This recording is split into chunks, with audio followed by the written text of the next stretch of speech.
Hi you guys, it's Simply Effie here, and today I'm actually back with a discussion topic. Today I will be back talking about my depression, where I stand now, and how I feel about, once again, health insurance, the amount of support groups and things out in the community and around my area. Well, I won't be telling you specifically where I live or anything, but I'll just tell you my points of view. So for like definitely the last week, I've really been struggling with my anxiety and depression. Anxiety has been probably for 2 to 3 weeks. I've been diagnosed with generalized anxiety disorder, so there's nothing specific that triggers my anxiety. It's just more so just generalized. That's what, kind of, I don't even know what I'm saying right now. That's what the term means. There's no specific triggers to the anxiety. I often wake up at night just in panic, panicking, panic attacks. It'll wake me up at night. I don't necessarily have to be thinking about anything. People always ask me that, well, do you know what triggered it? And I'll just be like, I was sleeping. I mean, I know when I get stressed out, I will have lots of panic attacks then, probably at least once or twice a day. It used to be in the past where I would have panic attacks for every day for 2 or 3 weeks straight. But my panic attacks, I've had them since I was younger, so for about 10 years. So I've learned how to control them. I've learned how to control my breathing. I've learned how to just think myself right out of it. I think that's the term that I wanted to use, think. I've learned just how to deal with it, but they're getting worse and worse to the point where I am having a really hard time controlling them. I even called 911 a couple weeks ago because I just could not control it. I thought for sure that I just was gonna die or something. And I know I know what anxiety is. I know how it makes you feel and so on. So that's not like me to be calling 911 and like, I was looking for any other source, but I just could not take it any longer. It's just like, I just have to dial 911 because this is ridiculous. So right now for that, I actually started the medication, I think it was a couple weeks ago as well, for my generalized anxiety, and that's called hydroxyzine. And it is, I don't know how many milligrams it is, but it's a PRN medication, which means I can take as needed, and I believe it's up to 4 times a day. So far I've been taking it once, maybe twice a day. And when I first started talking about my anxiety and depression, I always said that I was someone that did not want to be medicated, and I still wish that I were not medicated. I was always totally against medication, up until the point where it got really bad for me to, where I was thinking about checking myself into like a treatment center for mental health. And then I just realized, you are not doing good by doing this on your own. It could be, depression, anxiety, especially depression, can be so much more than you just being down about something. That's not what it is. It's not about you just being down about something. It could be something wrong with the wiring in your brain, just lack of chemicals. So no matter what I tried, I was having a really hard time. I didn't think I could take it any longer. So that's when I went and sought out help. I think I started out with a psychologist and then moved on with a psychiatrist, and that's where I started my Viagra, which I've been on for almost a year, and I've been doing 40 milligrams. I'm to the point where I'm just sick of taking the pills. Mostly because of the price. I mean, I'm more of a naturopathic person. I like to be as natural as possible, so being on these medications is not something that I'm necessarily happy about. I am very open about it, and I do suggest that people get on medication no matter what they're thinking. I'm not by any means a medical professional, but like I said, I was totally against it, but I'm so glad that I went and got the medications because I feel so much better. I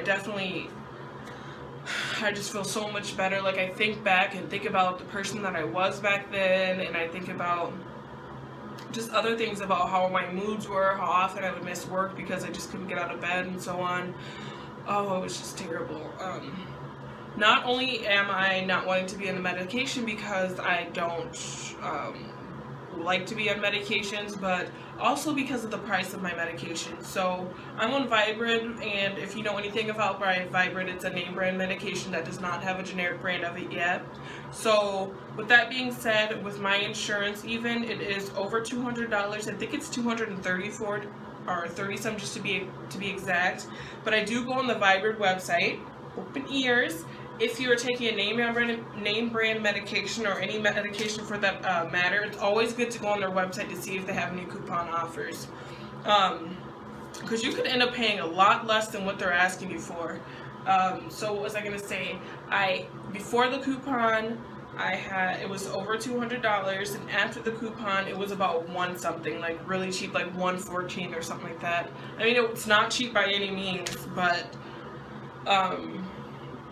it's cheaper than what it would have been, you know what I mean? I went from paying $1 something every 3 months with the insurance that I had before to paying $100 something every month with my new insurance. And it's just, it kind of sucks because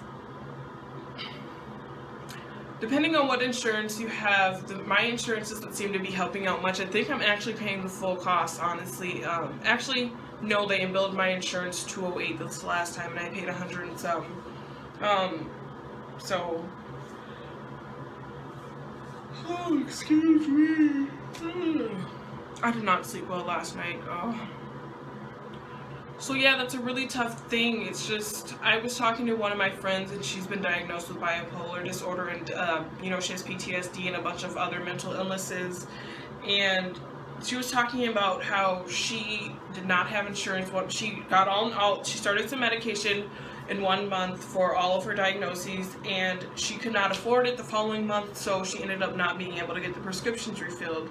And I immediately felt some type of way about that. It's just like, people are out here seeking help, and people are out here, doing what they can, and yet they cannot get the help that they need without paying a crazy amount of money out of pocket. You know what I mean? Like, I'm even to the point where I know that I would benefit from seeing a psychologist again. I would love to go see a psychologist or a psychiatrist without worrying about being in debt. It's just ridiculous. Like, I know people that have to make a living. I know these psychiatrists have to make a living, but I do wish that for some things in this world that it would be a little less cheaper to receive help, especially if you're reaching out yourself, you know what I mean? Not only as far as mental illnesses or drug addictions or whatever, but even like diabetic people that are unable to help, that they have diabetes, and that are paying a massive amount of money out of pocket because, their insurance just isn't good enough, or that's just how much supplies cost. It's just so saddening, and it kind of angers me a little bit, My friend is to the point where she's having a really, really hard time. She's really unsure about a lot of things. She's just really struggling. She's going to have we speak with the doctor next week. And as soon as she told me that, I'm just like, ugh. If I could, I would totally get your medication for you under my insurance, because this is just absolutely ridiculous. I hope that soon there will be something done. It just seems like the insurance amounts just keep going up, and nothing's being done. Like nothing is getting any better. I was hoping that things would get better. I'm a middle class woman, and I can survive. I can pay my own bills. I don't have any assistance or anything, but I'm the middle class to where that's just about it. You know what I mean? And I'm above the poverty line, middle class, where I make too much money to get assistance, but not, how do I word this? I'm still paying my own medical bills and things like that. It's just, I don't know. I know what I'm trying to get at, but I'm having a hard time explaining it. But anyways, yes, I've been having a hard time with my anxiety. My depression seems to be worsening. I'm telling you, the winter did just start. I don't know if that has anything to do with it. I have major depressive disorder, so I'm just having a hard time with these things. I'm just trying to tell myself, this too shall pass. Things will get better. This is just a moment in time. Like, I shouldn't have to be dwelling on it so much. It's just really, really, really tough to deal with, and it's so hard to explain. But no matter what, just know that this is not sometimes I think this is like, before I got on my medication, I just felt like sometimes this is the worst thing that a person can deal with. It's like somebody's taking over your head and you can't control it. But know that this possibly is the worst thing that you could deal with, and it's with the right help, with the right treatment, even with you helping yourself, things can get better. Don't give up. Don't give up at all. I've wanted to give up so many times. I've done self-destruction. I've been there. I felt horrible. I've been on the bathroom floor crying. I've, just wanted it all to end, but I'm still hanging in there strong, and that's what matters.